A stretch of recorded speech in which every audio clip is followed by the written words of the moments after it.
अमावस्या की काली रात, श्मशान का डरावना सन्नाटा और एक चालाक बेताल जो हर बार राजा को चकमा दे देता है। क्या सम्राट विक्रमादित्य इस रहस्य से पर्दा उठा पाएंगे या फिर से उसी खेल में फंस जाएंगे?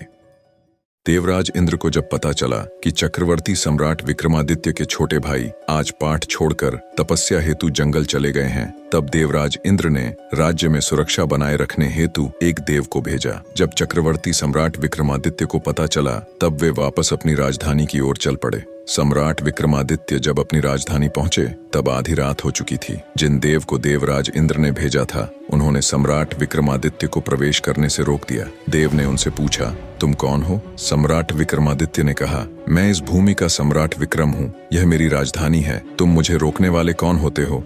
अपना परिचय दो। यह सुनकर देव बोले, मुझे देवराज इंद्र ने इस नगर की सुरक्षा के लिए भेजा है। मैंने सुना है सम्राट विक्रमादित्य बड़े ही शक्तिशाली और समर्थ योद्धा हैं। मुझसे युद्ध करो और यह सिद्ध करो कि तुम ही सच्चे सम्राट विक्रमादित्य हो। दोनों के बीच भयंकर युद्ध हुआ। युद्ध में परास्त होने के बाद देव ने सम्राट विक्रमादित्य से कहा, अब मुझे विश्वास हो गया है कि आप ही सम्राट विक्रमादित्य हैं। हे राजन, जब आपका जन्म हो रहा था, उस समय एक ही नगर एवं नक्षत्र में 3 मनुष्यों का जन्म हुआ था। इनमें से आपने राजा के घर में जन्म लिया, दूसरे ने एक तेली के घर में और तीसरे ने एक कुम्हार के घर में जन्म लिया। कुम्हार ने साधना से स्वयं को सिद्ध कर लिया है। उसने तेली को मारकर पिशाच बना रखा है और उसके शव को श्मशान में सिरस के पेड़ से लटका रखा है। वह आपको भी मारने आएगा, आप सावधान रहिए। यह सब कहकर देव वापस अपने लोक को चले गए। सम्राट के वापस आने की खबर सुनकर प्रजा में आनंद की लहर दौड़ गई और उत्सव मनाया जाने लगा। कुछ समय पश्चात एक साधु सम्राट के दरबार में आया। उसने सम्राट को प्रणाम कर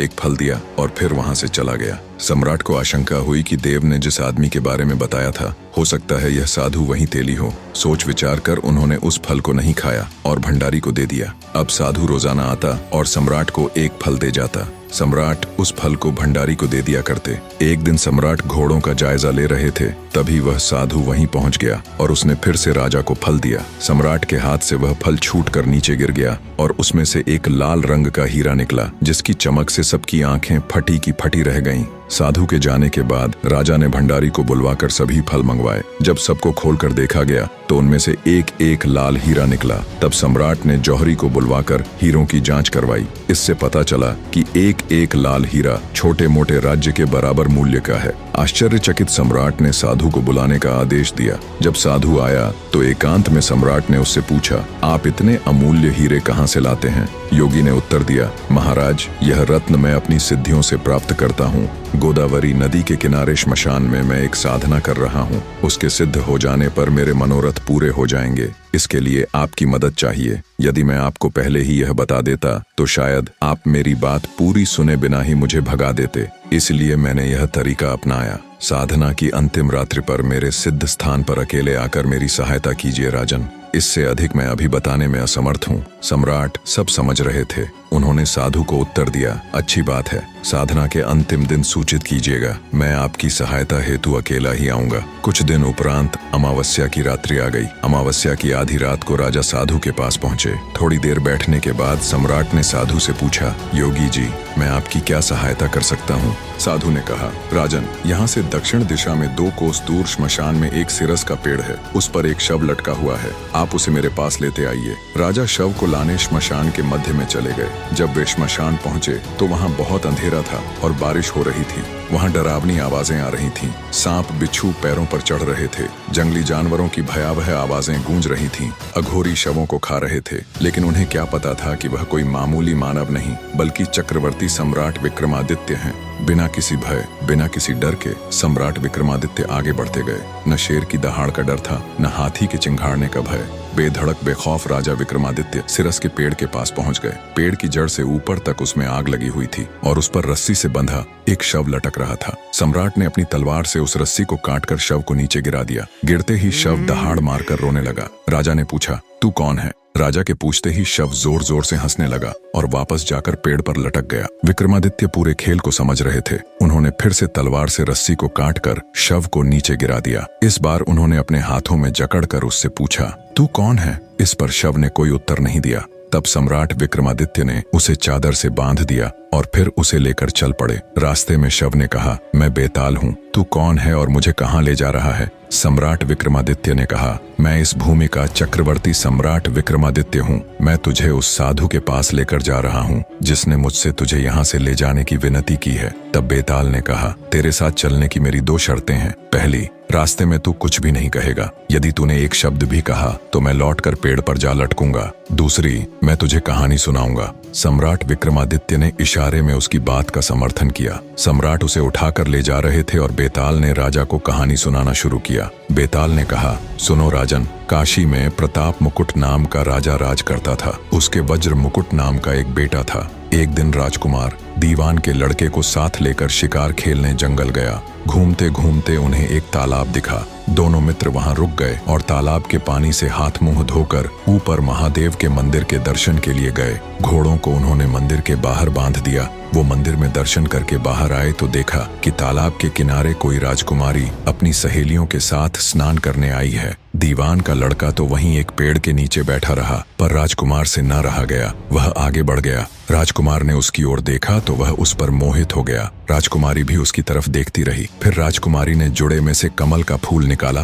कान से लगाया, दांत से कुतरा, पैर के नीचे दबाया और फिर छाती से लगाकर अपनी सखियों के साथ चली गई। राजकुमारी के चले जाने पर राजकुमार निराश हो अपने मित्र के पास आया और सब हाल सुनाकर बोला, मैं इस राजकुमारी के बिना नहीं रह सकता, पर मुझे ना तो उसका नाम मालूम है न ठिकाना, वह कैसे मिलेगी। दीवान के लड़के ने कहा, राजकुमार आप इतना घबराइए नहीं, वह सब कुछ बता गई है। राजकुमार ने पूछा, कैसे? वह बोला, उसने कमल का फूल सिर से उतारकर कानों से लगाया तो उसने बताया कि मैं कर्नाटक की रहने वाली हूँ। दांत से कुतरा तो उसका मतलब था कि मैं दंतबट राजा की बेटी हूँ। पांव से दबाने का अर्थ था कि मेरा नाम पद्मावती है और छाती से लगाकर उसने बताया कि तुम मेरे दिल में बस गए हो। इतना सुनते ही राजकुमार खुशी से फूल उठा और बोला, अब मुझे कर्नाटक देश में ले चलो। दोनों मित्र वहां से चल दिए। घूमते फिरते सैर करते कई दिन बाद उसी शहर में पहुंचे। राजा के महलों के पास गए तो एक बुढ़िया अपने द्वार पर बैठी चरखा कात रही थी। उसके पास जाकर दोनों घोड़ों से उतर पड़े और बोले, माई हम सौदागर हैं, हमारा सामान पीछे आ रहा है, हमें रहने को थोड़ी जगह दे दो।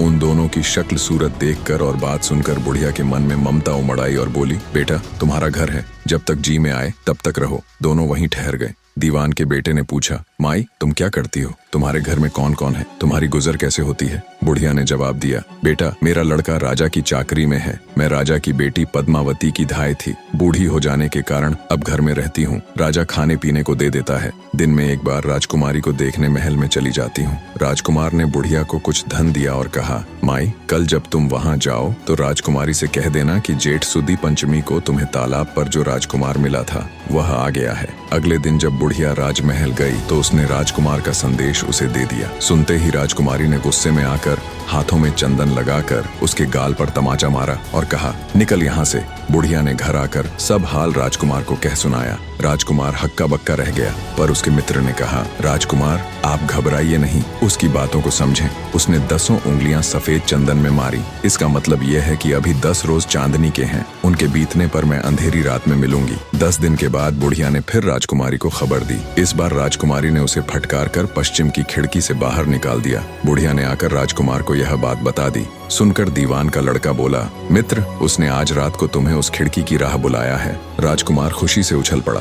समय आने पर उसने बुढ़िया की पोशाक पहनी, इत्र लगाया, हथियार बांधे और आधी रात बीतने पर महल में जा पहुंचा। खिड़की से होकर अंदर चला गया। राजकुमारी वहां तैयार खड़ी थी। वह उसे भीतर ले गई। रात भर राजकुमार राजकुमारी के साथ रहा। जैसे ही दिन निकलने को आया उसने उसे छिपा दिया। रात को फिर बाहर निकाल लिया। इस तरह कई दिन बीत गए। अचानक एक दिन राजकुमार को अपने मित्र की याद आई। उसे चिंता हुई कि पता नहीं उसका क्या हुआ होगा। उदास देखकर राजकुमारी ने कारण पूछा तो उसने बता दिया। वह बोला, वह मेरा बड़ा प्यारा दोस्त है, बड़ा चतुर है, उसकी होशियारी से ही तो तुम मिली हो। राजकुमारी ने कहा, मैं उसके लिए बढ़िया बढ़िया भोजन बनवाती हूँ, तुम उसे खिलाकर तसल्ली देकर लौट आना। खाना साथ में लेकर राजकुमार अपने मित्र के पास पहुंचा। वे महीने भर से मिले नहीं थे। राजकुमार ने मिलने पर सारा हाल सुनाकर कहा, राजकुमारी को मैंने तुम्हारी चतुराई की सारी बातें बता दी हैं, तभी तो उसने यह भोजन बनाकर भेजा है। दीवान का लड़का सोच में पड़ गया। उसने कहा, ये तुमने अच्छा नहीं किया। राजकुमारी समझ गई है कि जब तक मैं हूँ वह तुम्हें अपने बस में नहीं रख सकती, इसलिए उसने इस खाने में जहर मिलाकर भेजा है। यह कहकर दीवान के लड़के ने थाली में से एक लड्डू उठाकर कुत्ते के आगे डाल दिया। खाते ही कुत्ता मर गया। राजकुमार के क्रोध की सीमा न रही। राजकुमार ने कहा, ऐसी स्त्री से भगवान बचाए, मैं अब उसके पास नहीं जाऊंगा। दीवान का बेटा बोला, नहीं, अब ऐसा उपाय करना चाहिए जिससे हम उसे घर ले चले। आज रात को तुम वहां जाओ। जब राजकुमारी सो जाए तो उसकी बाईं जांघ पर त्रिशूल का निशान बनाकर उसके गहने लेकर चले आना। राजकुमार ने ऐसा ही किया। उसके आने पर दीवान का बेटा उसे साथ लेकर योगी का भेष बना मरघट में जा बैठा और राजकुमार से कहा, तुम ये गहने लेकर बाजार में बेच आओ। अगर कोई पकड़े तो कह देना कि मेरे गुरु के पास चलो और उसे यहाँ ले आना। राजकुमार गहने लेकर शहर गया और महल के पास एक सुनार को उन्हें दिखाया। गहने देखते ही सुनार ने उन्हें पहचान लिया और कोतवाल के पास ले गया। कोतवाल ने पूछा तो उसने कह दिया, ये मेरे गुरु ने मुझे दिए हैं। गुरु को भी पकड़वा लिया गया। सब राजा के सामने पहुंचे। राजा ने पूछा, योगी महाराज, ये गहने आपको कहाँ से मिले? योगी बने दीवान के बेटे ने कहा, महाराज, मैं श्मशान में काली चौदस को डाकिनी मंत्र सिद्ध कर रहा था कि डाकिनी आई। मैंने उसके गहने उतार लिए और उसकी बाईं जांघ में त्रिशूल का निशान बना दिया। सुनते ही राजा दौड़कर महल में गया और उसने रानी से कहा, पद्मावती की बाईं जांघ पर देखो कि त्रिशूल का निशान तो नहीं है। रानी ने देखा तो सही में निशान था। राजा को बड़ा दुख हुआ। बाहर आकर वह योगी को एक ओर ले जाकर बोला, महाराज, धर्मशास्त्र में खोटी स्त्रियों के लिए क्या दंड है? योगी ने जवाब दिया, राजन, ब्राह्मण, गौ, स्त्री, लड़का और अपने आश्रय में रहने वाले से कोई खोटा काम हो जाए तो उसे देश निकाला दे देना चाहिए। ये सुनकर राजा ने पद्मावती को डोली में बिठाकर जंगल में छुड़वा दिया। राजकुमार और दीवान का बेटा ताक में बैठे ही थे। राजकुमारी को अकेली पाकर वे उसे साथ ले अपने नगर में लौट आए और आनंद से रहने लगे। इतनी बात सुनाकर बेताल बोला, राजन, यह बताओ कि पाप किसको लगा? राजा ने कहा, पाप तो राजा को लगा। दीवान के बेटे ने अपने स्वामी का काम किया, कोतवाल ने राजा का कहना माना और राजकुमार ने अपना मनोरथ सिद्ध किया। राजा ने पाप किया जो बिना विचारे उसे देश निकाला दे दिया। विक्रमादित्य ने इतना कहा ही था कि बेताल फिर उसी पेड़ पर जा लटका। आगे क्या हुआ जानने के लिए चैनल को सब्सक्राइब जरूर करें।